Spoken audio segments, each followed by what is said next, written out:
Hay que investigar de forma profunda cuál es la génesis de la obesidad. Ser gordo es una elección.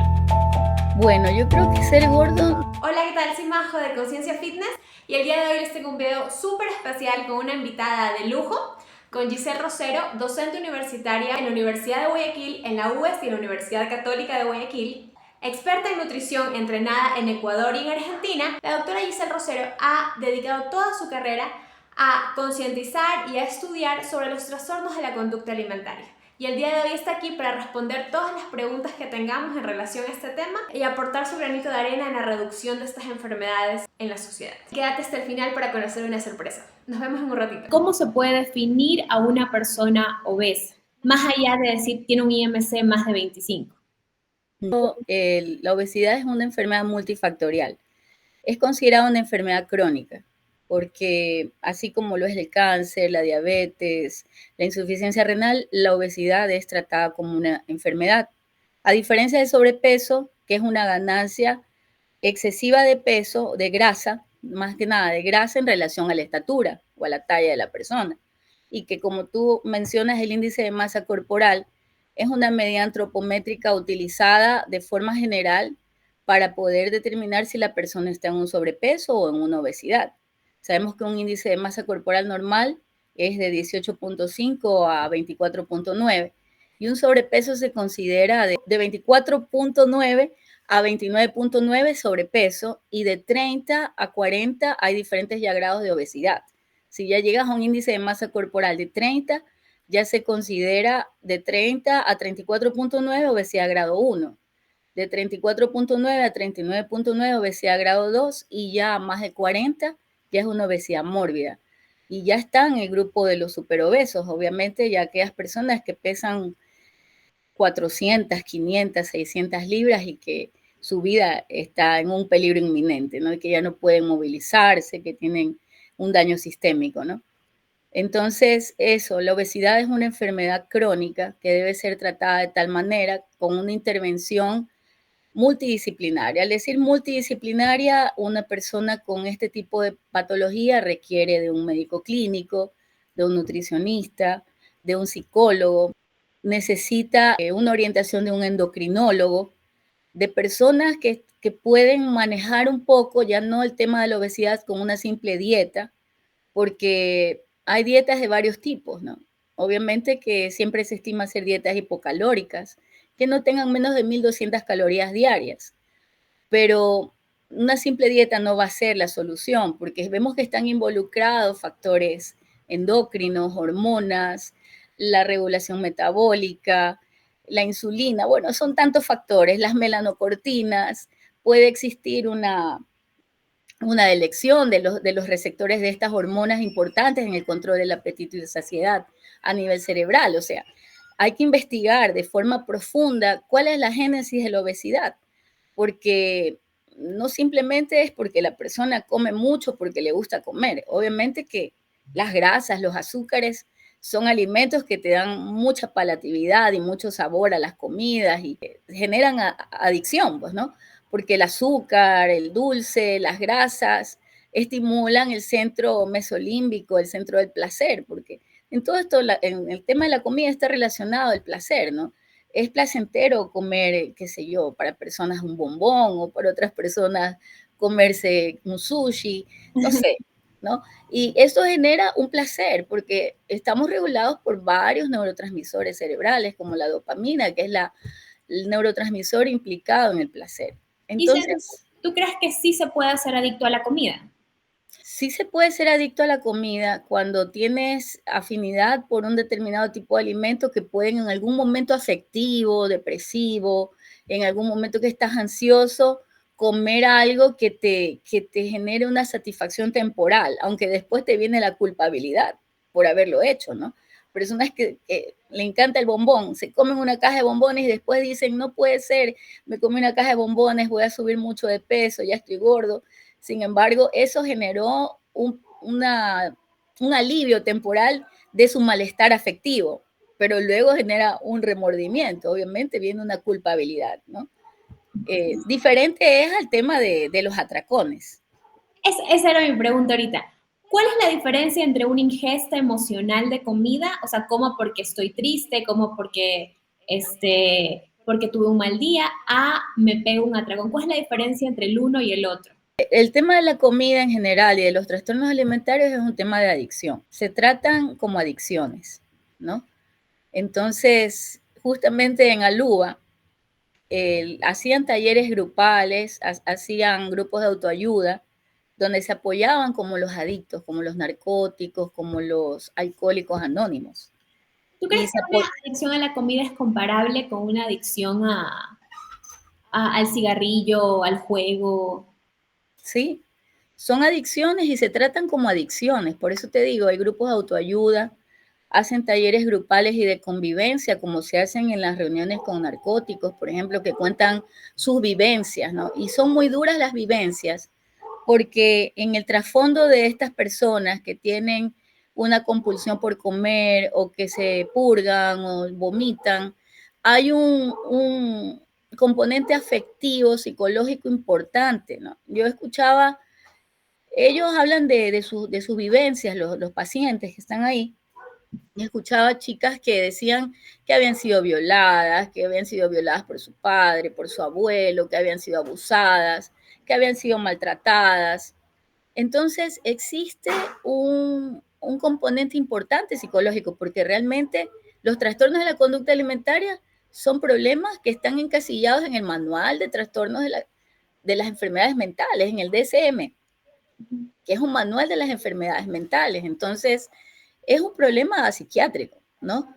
Y es tratado como una adicción porque la persona, para llenar ese vacío o para poder un poco esa parte afectiva negativa que tiene, es un disparador la comida, es como cuando gatillas una pistola.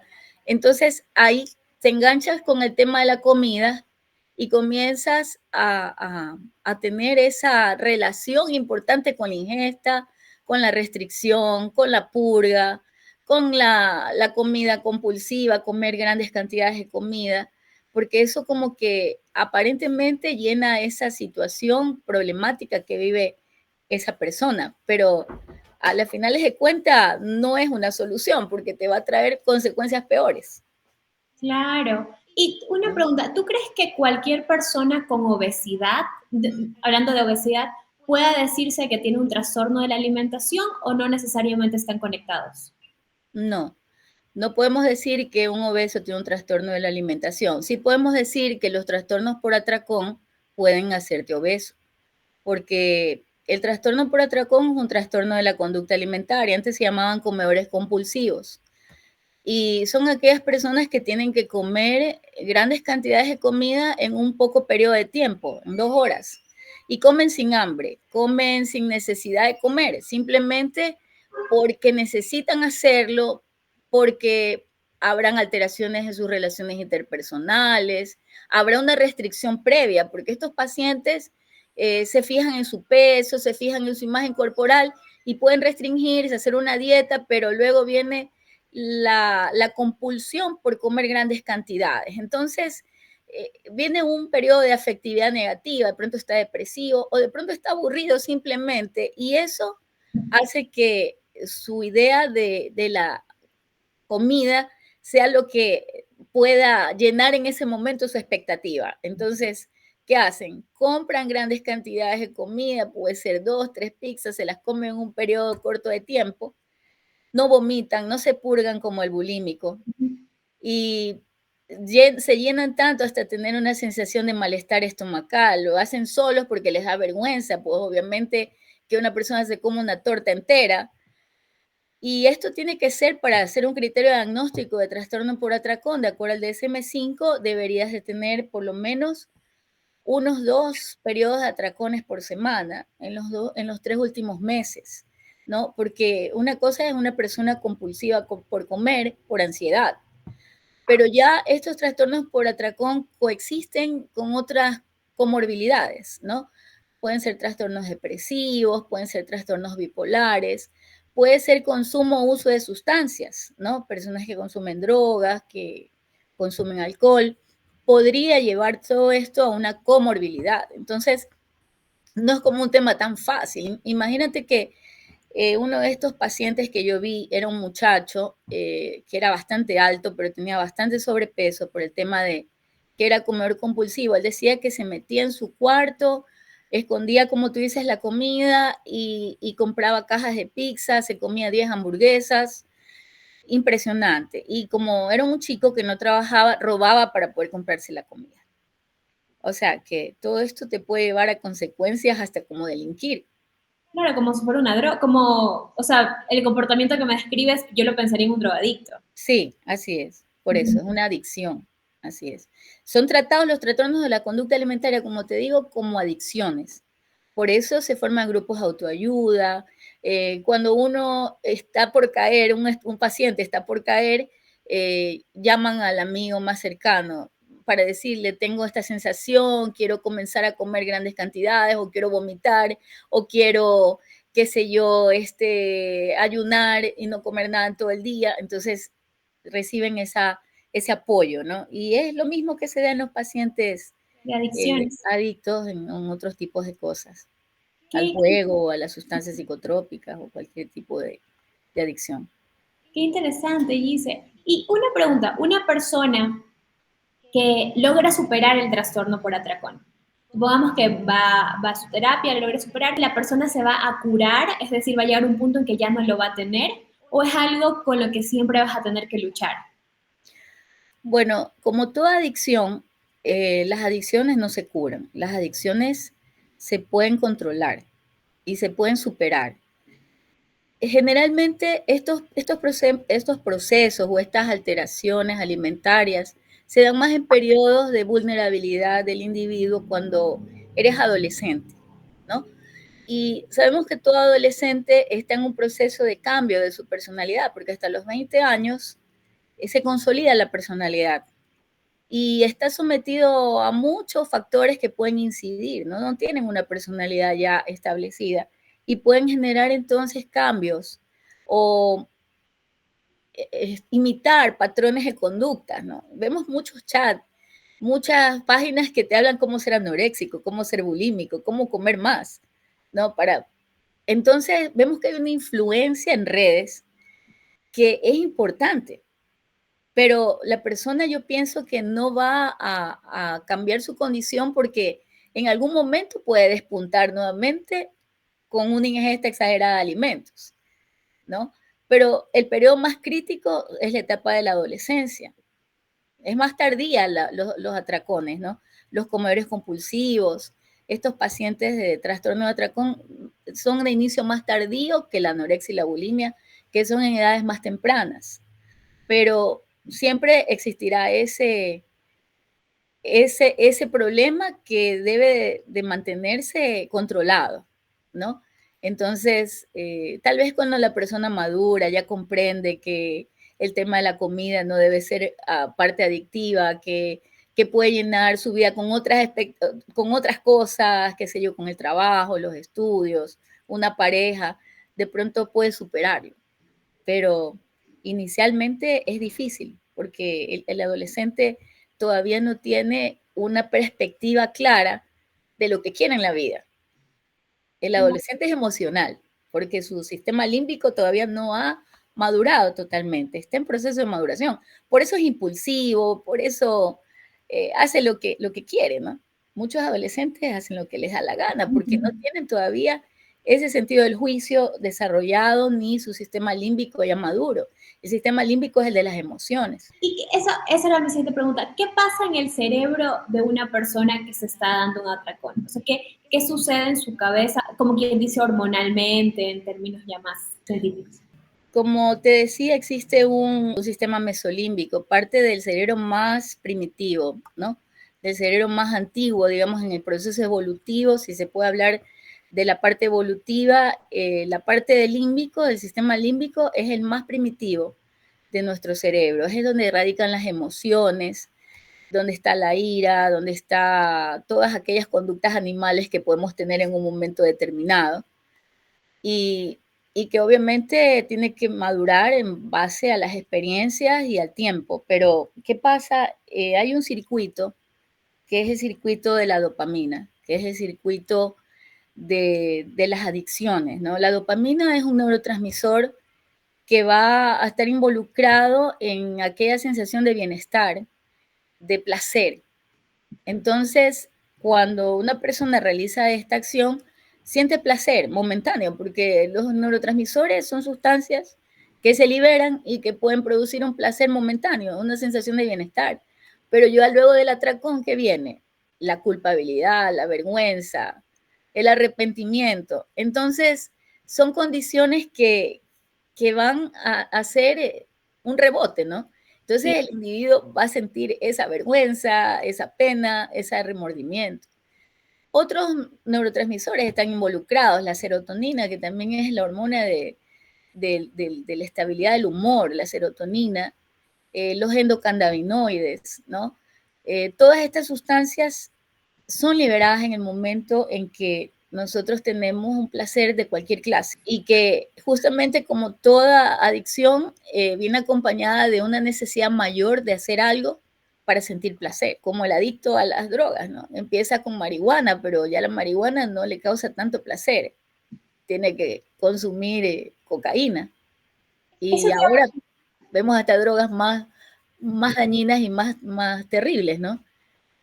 Como el fentanilo. cuando una persona es adicta a la comida y ya recibe, cada vez busca más placer, asumo que comidas que le sean más palatables, que le produzcan más y más placer, Sí. puede llegar a un punto en el que deje de sentir placer por cosas más normales, por así decirlo. Por ejemplo, el sexo, por ejemplo, o situaciones del día a día que deberían producirnos un placer normal, ya no son tan interesantes porque la comida me produce ese placer.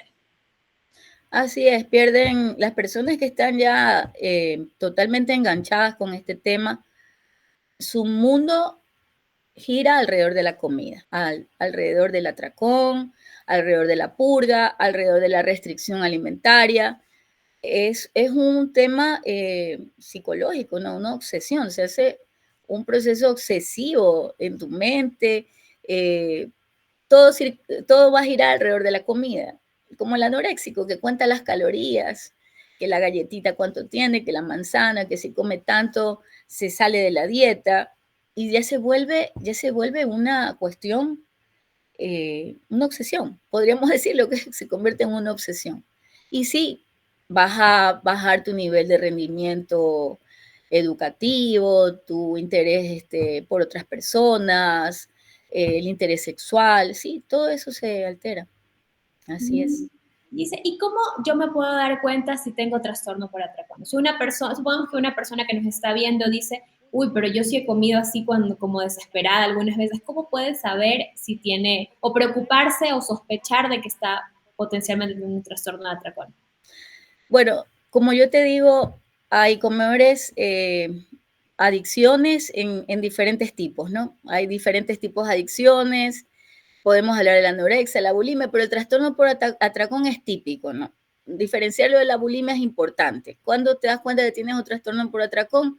Porque tienes una necesidad compulsiva de comer grandes cantidades de comida en un periodo de aproximadamente 2 horas. Ese es un criterio diagnóstico, porque yo no lo estoy diciendo de forma particular, sino lo que dice el DSM-5, que como te vuelvo a repetir es el manual de las enfermedades mentales.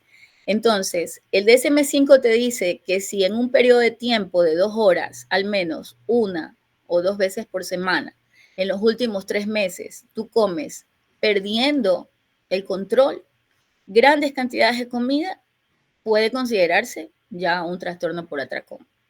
Si luego de eso te aíslas, lo haces escondido en el baño, en el cuarto, en cualquier lugar donde estés solo para que no te vean, porque eso te causa vergüenza. Si sientes una sensación de malestar gástrico, estomacal, pero te llenas y sigues comiendo de forma que no paras, hasta que ya realmente ya no entra nada más a tu estómago y estás en esa situación de culpabilidad, de permanente remordimiento, eso es un trastorno por atracón. Ahora, otra cosa es que de pronto tengas ansiedad, tienes que dar un examen, tienes que hacer una prueba, de pronto tienes que viajar, te pones ansioso. y comienzas a comer un poco más. Eso no es un trastorno por atracón, porque lo haces de vez en cuando.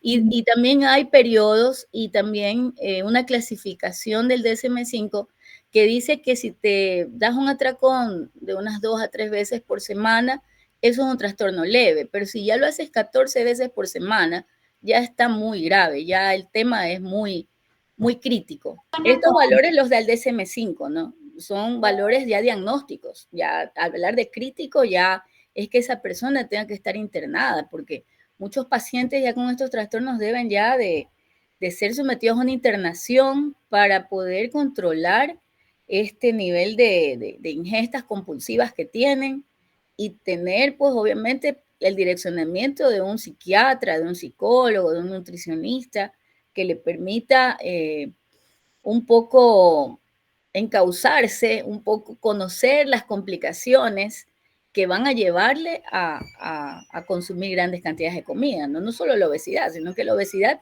tiene todas las consecuencias que ya sabemos, todas las enfermedades metabólicas, la diabetes, la hipertensión, las enfermedades cardiovasculares, cerebrovasculares y todo. Y bueno, me llama mucho la atención que existan centros especializados en esto. Entonces, mi pregunta va a lo siguiente. ¿Quién diagnostica a una, o sea, qué profesional es el que diagnostica a una persona con el trastorno de atracón?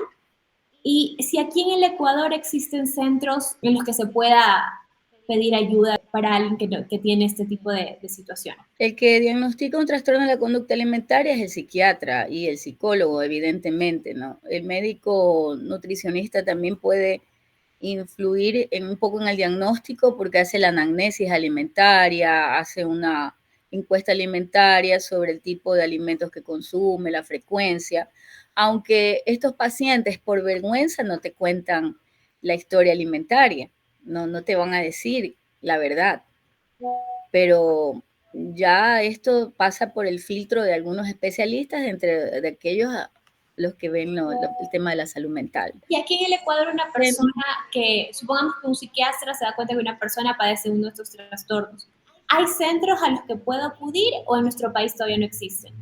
Bueno, centros como tales, sinceramente no te puedo decir un tal centro o el nombre específico. Sé que en Quito, donde tú estás viviendo, había un lugar donde estaban especialistas que trataban este tipo de adicciones, este tipo de problemas. Sitios como de internación, no he sabido. El único lugar de internación que hay aquí en Guayaquil para trastornos adictivos es neurociencias, ¿no?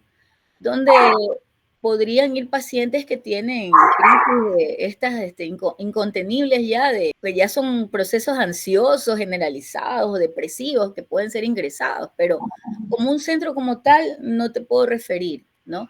De pronto sí, especialistas que ven la parte de los trastornos de la conducta alimentaria, sí, pero como centros como tales no tengo conocimiento, ahí sí no te puedo decir un dato específico, pero sí sé que hay personas y especialistas que hacen el control y seguimiento y tratamiento de pacientes con trastornos alimentarios. Y una otra pregunta, ¿cómo una persona llega a ese punto? O sea, ¿qué tiene que pasar en la vida de una persona? ¿Es un tema genético? ¿Es un tema psicológico, psiquiátrico, fisiológico? ¿Qué tiene que pasar en la vida de alguien para que llegue a pegarse 14 atracones por semana? Mira, en todos estos problemas de la alimentación, un disparador es la dieta, ¿no? En estas personas que no se sienten conformes con su cuerpo, porque ya sabemos que todos los patrones de belleza, de estética, hablan de un patrón de delgadez. Y aquella persona que no puede manejar una delgadez y que está en proceso de formación de su personalidad, se ve afectado directamente con que no puede ser delgado. Entonces se engancha con una dieta, hace una dieta, la dieta no le resulta, come, vuelve a engordar y está en un proceso así continuo de sub y baja de peso, ¿no? Y como decimos, es un problema también que tiene una connotación psicológica importante. Pueden haber factores afectivos negativos en la vida de esa persona, un hogar disfuncional, la pérdida tal vez de algún familiar, una restricción importante de alimentos que lleva a esa persona a buscar más alimentos. O sea, generalmente una restricción, porque la persona trata de no comer, va a incrementar el deseo de comer más, ¿no?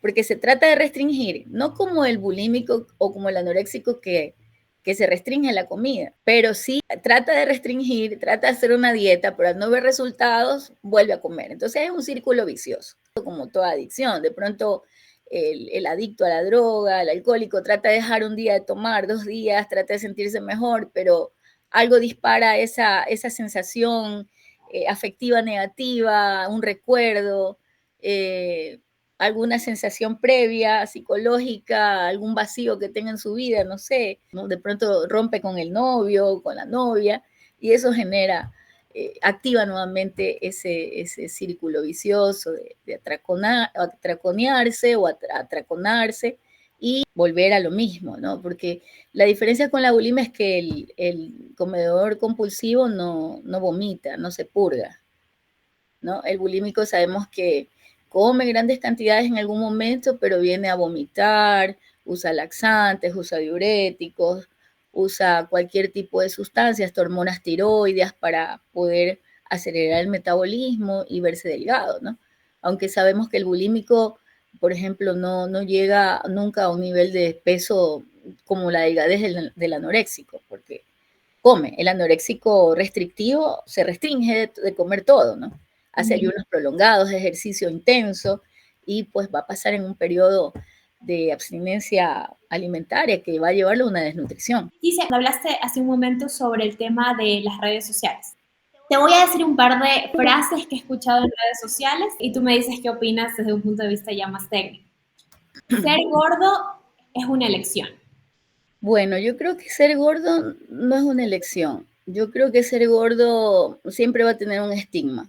Actualmente se habla de gordofobia, mucha gente que siempre estigmatiza a los gordos, siempre genera un rechazo a las personas con sobrepeso o obesidad, son mal vistos en una sociedad, el bullying en los niños y toda esta situación que realmente es un impacto psicológico en las personas que sufren de esto, que tienen una baja autoestima. Entonces yo no creo que ser gordo sea una elección, más bien es un problema de salud importante que debe ser tratado adecuadamente con la ayuda de psicólogos, de fármacos, de cirugías cuando ya se llega a una obesidad bastante grave, un bypass, una cirugía gástrica, reduce el tamaño del estómago y ayuda a poder introducir poca cantidad de alimentos al cuerpo y va a haber una utilización de esos adipocitos, de esas grasas para que la persona pueda bajar de peso.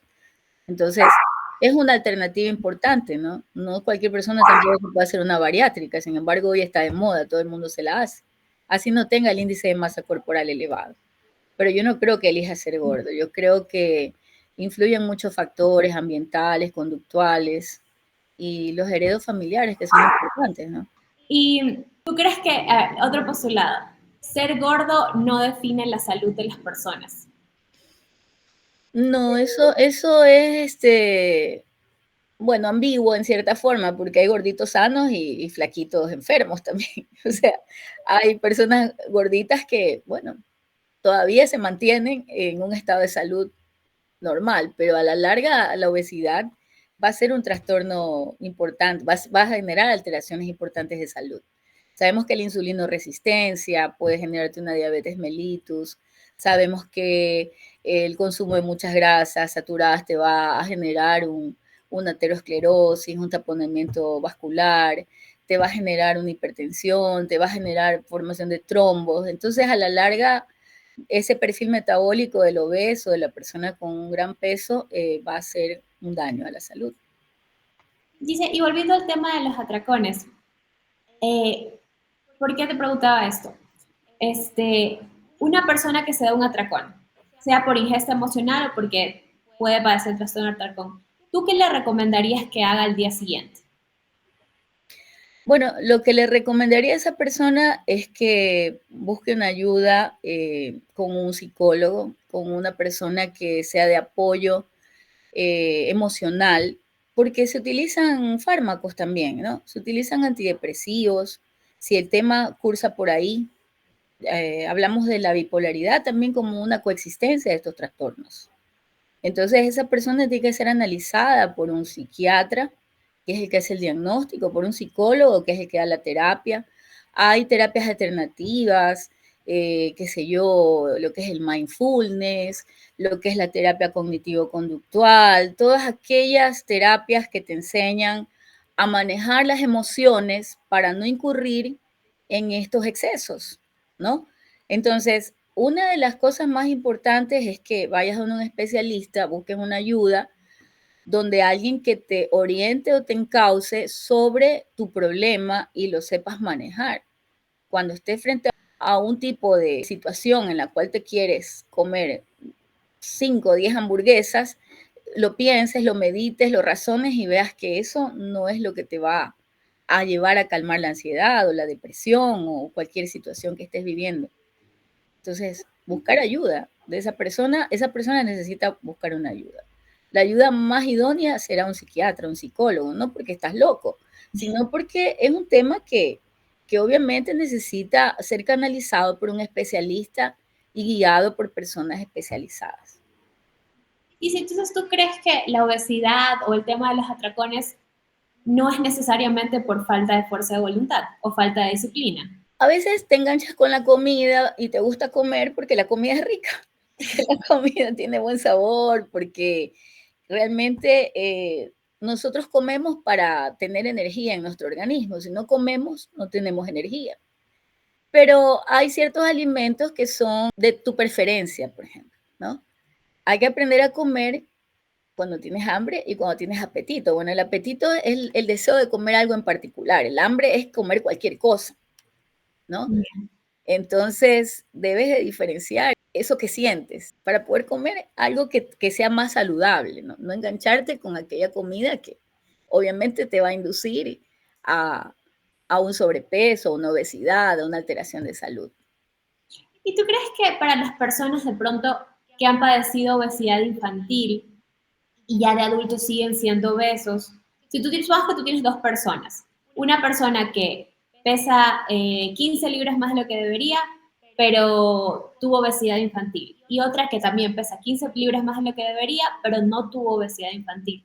¿Tú crees que para la que tuvo obesidad infantil de pronto sea un poco más difícil hacer esta diferenciación de qué alimentos son mejores que otros o controlarse frente a la comida?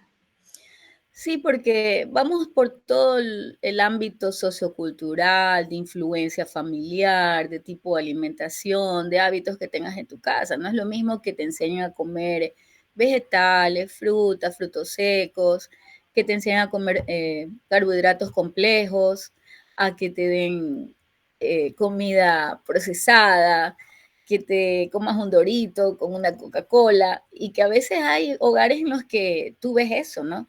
Entonces también estos hábitos alimentarios son el aprendizaje que tú tienes en tu hogar y lo que te han enseñado desde pequeño. Aparte que la obesidad infantil se genera por muchas causas también. Una de las causas es aquellas influencias prenatales que el individuo ha tenido durante el embarazo. Madres que comen mucho en el embarazo, que tienen mucho peso, que pueden ser diabéticas, influye mucho en la obesidad infantil. Igualmente, la alimentación postnatal, ¿no? Que la madre tenga y los nutrientes que le transmita por la leche materna y todos los hábitos que ese niño que va luego a tener un periodo de lactación, cuando ya comienza a ingerir alimentos, pues pueden generar ya una obesidad, digamos, precondicionada, si podemos decir así, desde la etapa del embarazo intrauterina. Entonces, ese tipo de obesidad infantil es más difícil digamos, de manejar porque ya viene por influencias hormonales, maternas, afectivas, emocionales. Porque tú sabes que la madre transmite no solo los nutrientes a través de la placenta, sino aquellas sensaciones placenteras o aquellas sensaciones negativas también. Y lo peor de la obesidad infantil es que no solamente te afecta al peso y el niño ya puede tener a los 10 años una hipertensión y puede ser un diabético a temprana edad, sino que lo que te afecta es la parte cognitiva, porque en sí el adipocito actúa liberando sustancias proinflamatorias que pueden pasar la barrera hematoencefálica cerebral y causar alteraciones a nivel neuronal, a nivel de la corteza prefrontal. Entonces, muchas veces en los niños con obesidad infantil hay impulsividad por la comida. Entonces ya es como una adecuación de su cerebro para poder consumir alimentos que no son saludables. Hablamos de todo lo que es grasas, azúcares, comida ultraprocesada, snacks y todo aquello que no es comida realmente, sino que por una gran carga de marketing, de publicidad, la gente las consume. Y porque a veces es lo más rápido que tienes a la mano, ¿no? La obesidad infantil tiene una connotación importante, una connotación a nivel cerebral, a nivel cognitivo, o sea, no solo te afecta la parte sistémica, porque realmente la obesidad es una enfermedad inflamatoria. Dice, ¿y tú crees que una persona que ha padecido obesidad infantil sea más propenso a sufrir un TCA, un trastorno de la conducta alimentaria en el futuro? Sí, claro que sí, porque como en la adolescencia el chico ya se ve gordo, le gusta alguna muchacha o la chica ya comienza a tener gustos por un chico, se ve gordita, le hacen bullying en la escuela, está estigmatizado, el gordo, el obeso, no le queda la ropa que él quisiera usar, entonces se enganchan rápidamente, ¿no? Comienzan a ver el internet, las dietas, los consejos, y ahora que las redes sociales no dan mucha información tan positiva en relación a los adolescentes, hay páginas que te enseñan cómo ser anoréxico, cómo ser bulímico, cómo atraconearte. ¿Qué le dirías a una persona que está pasando por un problema de alimentación? O sea, no tiene nada diagnosticado aún, pero sabe que por cómo se está comportando no es normal. Hay algo raro, ella sabe que él o ella sabe que hay algo raro en su forma de alimentarse, pero no sabe exactamente qué es. Bueno, le diría a esta persona que busque ayuda. Primero, que comunique esta situación a los padres, porque estas alteraciones de la conducta alimentaria, estos trastornos, tienden a ser escondidos. Ni los sospecha el padre, ni la madre, ni el hermano. Si esconden comida, si llevan comida, la guardan, si roban por comprar comida, no lo saben hasta que de pronto ya pasa mucho tiempo y la persona se complica su salud, ¿no? Entonces, que no tenga vergüenza, que se lo comunique a sus padres para que ellos canalicen una ayuda a través de un especialista, ¿no? Un psicólogo, un psiquiatra, una persona que pueda diagnosticarlos y también tratarlos. Y un padre o madre que de pronto sienta que es su culpa lo que está pasando su hijo. Bueno, si existe como una culpabilidad, el padre también tiene que afrontarlo y también si tiene algún problema psicológico, pero nadie está libre de tener algunas alteraciones afectivas en su vida, problemas que haya vivido, traumas, situaciones. Todos hemos estado sometidos alguna vez a alguna situación difícil, ¿no? Y también los padres justamente deberían de ser los formadores de ese chico, de esa chica, y si tienen algún conflicto también deberían de saberlo cómo canalizarlo, ¿no? O sea, es ya mira, estas adicciones, estos problemas, estos trastornos son un problema familiar, como toda adicción, social, tienen una implicancia familiar. Entonces, cuando tú vas a una sesión de narcóticos, de alcohólicos, de chicos con bulimia, anorexia o trastorno por atracón, ves a los familiares también reunidos, Ya. donde pueden hablar de sus temas, donde pueden perdonarse, porque muchas veces hay situaciones en las cuales los padres podemos fallarle a los hijos, porque somos humanos.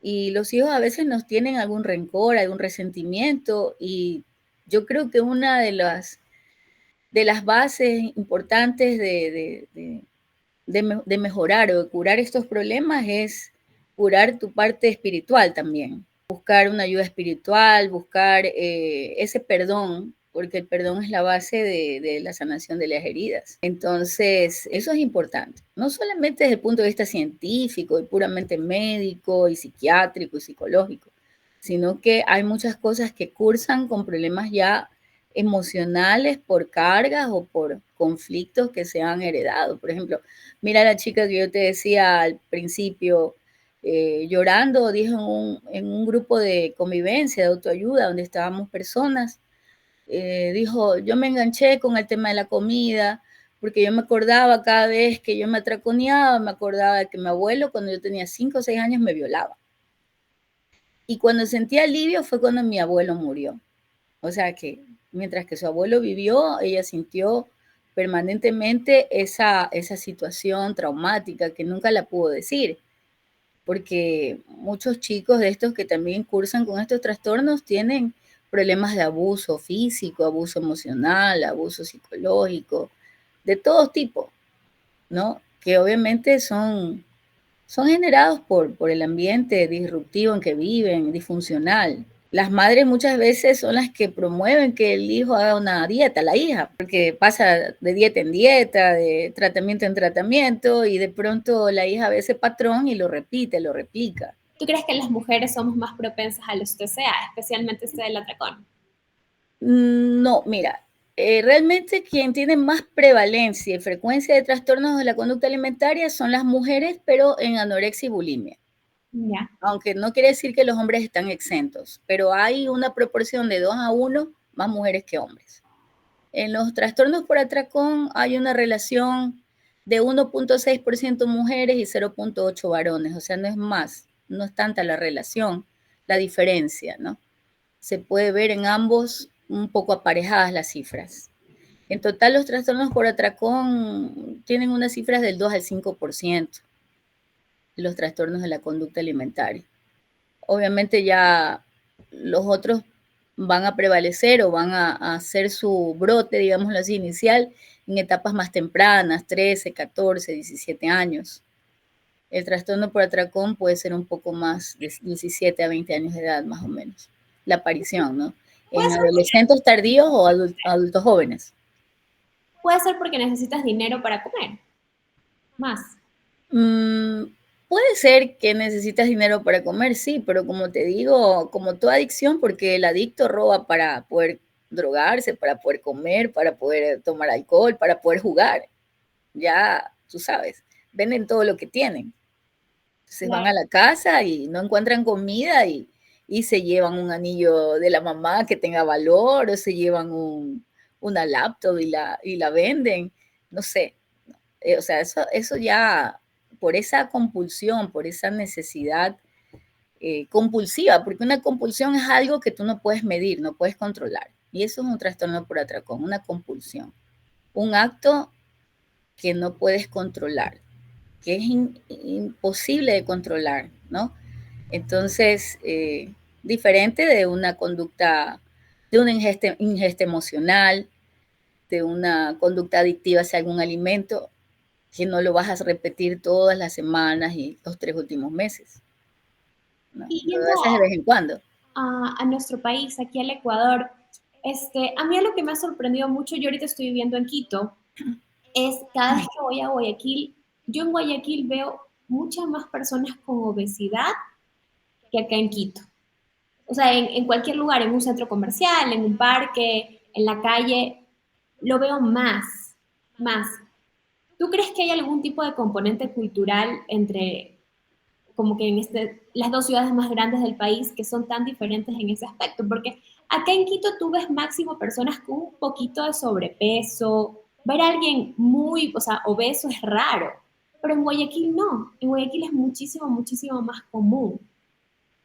Sí, puede ser porque en Guayaquil se concentra una de la mayor cantidad poblacional del país, de personas que vienen de todos lados, personas que viven en una pobreza bastante grande, como te decía, porque la obesidad también tiene que ver mucho con la parte del poder adquisitivo de las personas. Entonces, comienzas con sobrepeso, obesidad, porque hay un tipo de alimentación grasa, un tipo de alimentación de carbohidratos simples, de panes, de arroz, de carbohidratos ya procesados, o sea, no, ya que han perdido obviamente su función nutricional, han perdido las características alimentarias o nutricionales y ya se convierten en calorías vacías, podríamos decirlo así. que no van a aportarte nutrientes, sino que te van a aportar carbohidratos que se transforman y se convierten en grasa, porque los carbohidratos metabólicamente se transforman en grasas. ¿Y dónde se depositan? En las células adipositarias. El adipocito tiene una característica de poder aumentar el tamaño. Entonces, a medida que más comes, mayor es la ingesta que el gasto energético, vas a depositar más triglicéridos dentro del adipocito y el adipocito se engorda y comienza a liberar sustancias, obviamente, que van a ser más obesogénicas. Entonces, es un círculo vicioso. Entonces, la pobreza yo creo que incide mucho porque hay un nivel de pobreza alto en Guayaquil. Quito, como es la capital, pues tiene un nivel de vida mucho mejor. Hay bastante burocracia, si podría decir así.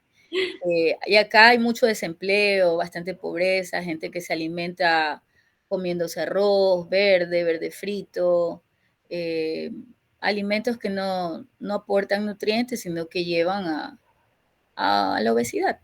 Entonces, eso yo creo que es uno de los problemas, aparte del desconocimiento, ¿no? Porque podría decirse, no, pero si puedes comer algo más saludable, granos, podrías comer como proteínas, huevos, que son baratos, pero hay personas que viven con $1 al día. Entonces, ¿tú crees que en nuestro país el tema también es un tema económico? Claro, por eso digo que es multifactorial, social, cultural, político, sanitario, de todo. Este tema del sobrepeso, de la obesidad es multifactorial. Las políticas de Estado, no hay programas de prevención. Entonces, todo programa preventivo ayuda a mejorar las condiciones de vida de un pueblo, pero si no hay guías alimentarias, no hay tablas de composición de alimentos, que sí existen algunas, pero todo se adecúa de acuerdo a la población, de acuerdo a la raza, de acuerdo a la etnia, ¿no? Porque no podemos utilizar, por ejemplo, tablas o guías nutricionales de estadounidenses, porque ya sabemos la raza que tienen los norteamericanos, ¿no? Diferente a una raza mestiza como la nuestra. Entonces, adoptamos culturas, ingestas alimentarias, tablas, composición alimentarias de otros países que no tienen nada que ver con la realidad nuestra. Y bueno, la pobreza es un marcador importante en todo el manejo epidemiológico de las enfermedades, en todo lo que es factores de riesgo, la falta de poder adquisitivo de una población marca el tipo de vida que tiene esa persona, ¿no? Personas que no tienen acceso a la salud, que mueren, que tienen un cáncer, no se lo pueden tratar. Entonces, hablamos de un problema ya sanitario grave. Qué interesante, Gise. Gise, muchísimas gracias por tu tiempo. Creo que has aportado tu granito de arena para conocer un poco más sobre el tema de la obesidad y los trastornos por atracón. Te agradezco muchísimo. Y lo último que quiero decirle a los que nos están viendo es que en honor a que Gise nos haya aceptado la invitación, vamos a sortear un mes en SmartFit totalmente gratuito para los que comenten en el video aquí abajo. Cuando lleguen a mis 100 suscriptores, voy a sortearlo. Es una tarjeta para SmartFit para que la puedan utilizar en cualquier parte del Ecuador. Yo se les enviaría a su casa para que la puedan usar en su SmartFit más cercano. Muchísimas gracias de nuevo, Gise, por aceptar la invitación y esperamos verte de nuevo pronto en el canal. Muchas gracias por tu invitación y nuevamente felicitaciones porque tienes este tipo de canal que informa al público sobre estos problemas no hablados cotidianamente, ¿no? Y que son de un gran impacto en la salud pública en general. Así que muchas gracias también y que sigas adelante y continúes. Un abrazo a la distancia y muchas bendiciones. Igualmente, muchas bendiciones. Cuídese mucho. Un besote. Cuídate igualmente. Un abrazo.